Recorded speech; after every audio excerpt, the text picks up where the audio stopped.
many people, discuss the emancipation of our ancestors off of, the slavery plantations.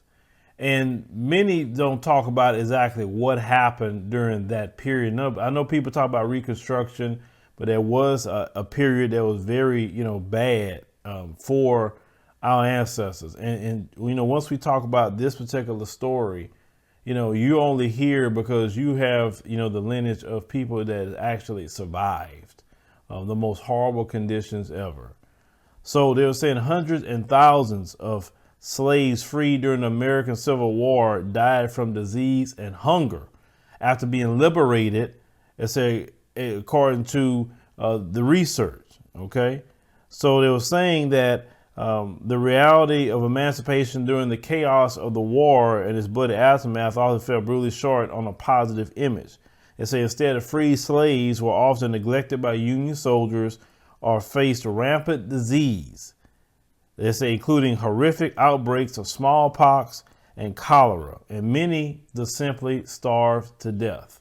This is what happened to a lot of our brothers and sisters. So according to the records from newspaper and journals, they said they believe a quarter of the 4 million freed slaves either died or suffered from illness between 1862 and 1870. Now, a quarter of 4 million is 1 million. That's a lot of people to die in a short amount of time. Now, they were saying that it was considered the largest biological crisis in the 19th century. And yet they said little has, been said about this at all. So they said they believe that at the time of the Civil War, which raged from 1861 to 1865 and pitted Unionist North against the Confederate South, many people did not want to investigate the tragedy befalling the freed slaves. So many Northerners, they say, were a little more sympathetic than their Southern counterparts, they say, when it came to the health of the free slaves, and anti-slavery abolitionists feared the disaster would prove their critics right. So they said in the 19th century, people didn't even want to talk about it. Like today, they don't want to talk about their past and what they done and what they even continue to do now. They don't want to talk about it. They feel that not talking about it is like, I don't know, I guess in their mind, it magically makes it go away or so. Now they said that many, slave families who embraced their freedom from the brutal plantations on which they had been born or sold to, said many ended up in encampments called contraband camps. Now, these contraband camps were often near Union Army bases. It said the conditions were unsanitary and food supplies limited. And they were saying that some of the contraband camps were actually former slave pens. It said meaning newly freed people had previously, they basically went back to slavery. Basically what it was. They went really back to slavery, and they said such camps, disease and hunger led to continuous deaths of our ancestors. Now they say the only way to leave the camp was to agree to go back to work on the very same plantation which the slaves had recently escaped. So they talk about all the slaves are freed and all of that. No, a lot of them was ending up right back on the plantation. See, they don't want to talk about this in school because they never want to tell the truth. That's why I tell people, went to school all those years at getting up in the morning, going sit in class all day and not learning crap. They should feel ashamed of themselves trying to teach U.S. history and not teaching anything.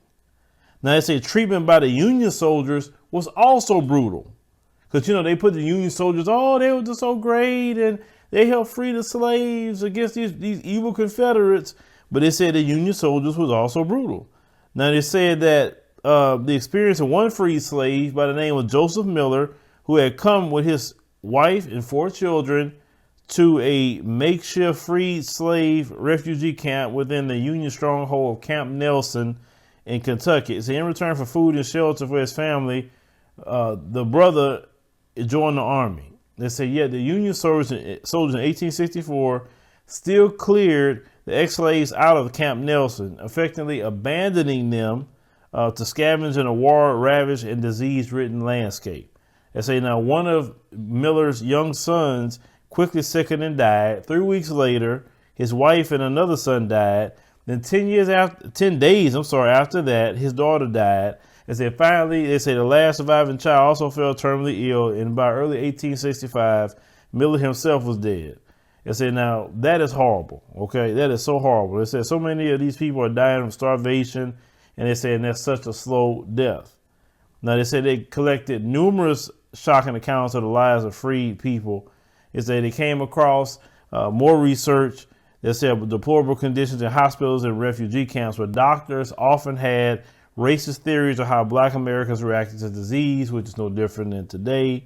They said it was so bad, one military official in Tennessee in 1865 wrote that former slaves were dying by scores. He said that sometimes 30 per day and are carried out by wagon loads without coffins. They said and thrown like brutes into a trench. Okay. They said that it was the health of the former slaves was so bad and had such high death rates that some observers at the time even wondered if all of them would die out. They say one white religious leader in 1863 expected black Americans to vanish. It said like his brother, the Indian in the forest, he said he must melt away and disappear forever from the midst of us. It said one man wrote, okay? So it says such racial attitudes, even among Northerners, seemed shocking, but they said they were common. It said they believe that it takes nothing away from the moral value of their emancipation. So this is the thing. As you heard, a quarter of our ancestors died after being freed from slavery. A quarter of them dying from starvations, dying from cholera, dying from smallpox. One thing after another.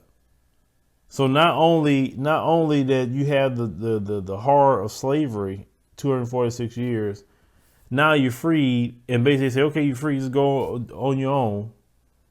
This is why reparations is old, because this American government put our ancestors in that situation. And for you to still be here, see this story like this, what makes us different than immigrants. See, nobody coming from no other country has that story, or having their people come to this country and enduring that. None of them. They all came here after the fight was done. They came here after the programs were set in place. They didn't come here to fight, these white supremacists. They didn't endure being put in the camps. They didn't endure being literally put on plantations after you're supposed to be free. None of them. That's why you cannot let them compare you or attach themselves to us and our story. You can attach yourself to our story when you endure what we endured and what we still continue to endure.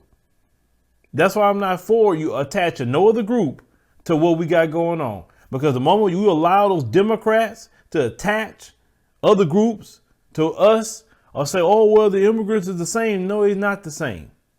Because black Americans can't just leave if the going gets tough and go back to a country of origin, because we were taken. We don't know our language. We don't know what place we come from. We don't know. Yes, some of us may do African ancestry and all of that, but it is what it is on that. But the fact is, we can't allow other people to attach themselves to our story and what we have been through. For me to even be alive today, knowing this and reading this and reporting this to you, that's a testament of the strength of black Americans. It is a testament that we are survivors. Listen, brothers and sisters were dying 30 per day at that time period. A quarter of them died off, and yet we still survived. They have done everything they can to kill us off, and yet we still survive. So understand something. You living below your potential when you bucking your eyes with these folks. You shucking and jiving with these folks. You're trying to bully it up.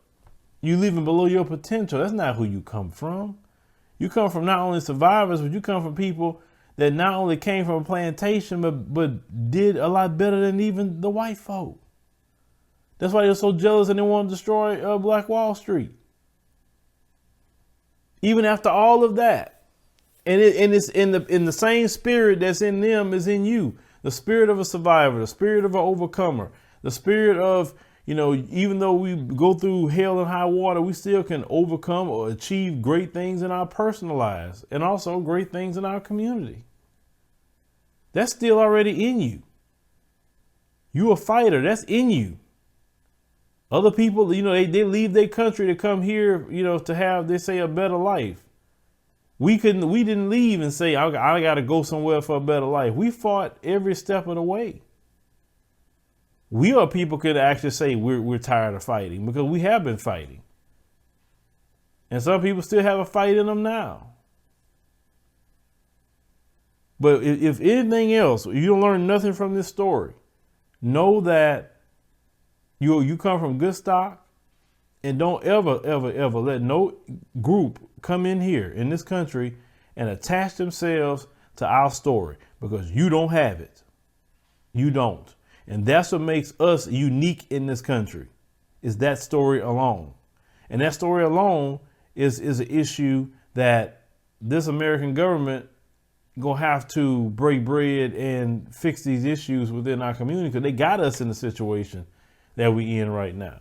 So Biden getting in there, he better get ready for reparations. And this is why I say, if he don't want to pay reparations, he don't have to. But he shouldn't be in there long if he don't want to pay reparations. Now, yes, I know that he has put a lady on his Treasury board, or maybe he gonna nominate her for the Treasury, and she's an advocate of reparations. She's not a Black American person. I think she's Indian or wherever she is, but she's a big advocate of reparations. Fine. If you're advocating reparations from a different community because you see the humanity of what's going on, hey, I rock with you. I'm not against you pushing reparations. Just a few things that she said that I didn't agree with when she started talking, a little later, talking about when I read it, it could be a college tuition or a baby bond. Say, no, it needs to be cash. It's just that simple. These people, everything that happened to us needs to be cash payments. But, let me know what you think about this particular story in itself. If you knew about what happened to our brothers and sisters when they left the plantation, and, why we can't allow no one to attach themselves to our story. No, you can't. You can't do it, because if we do that, we hurt ourselves.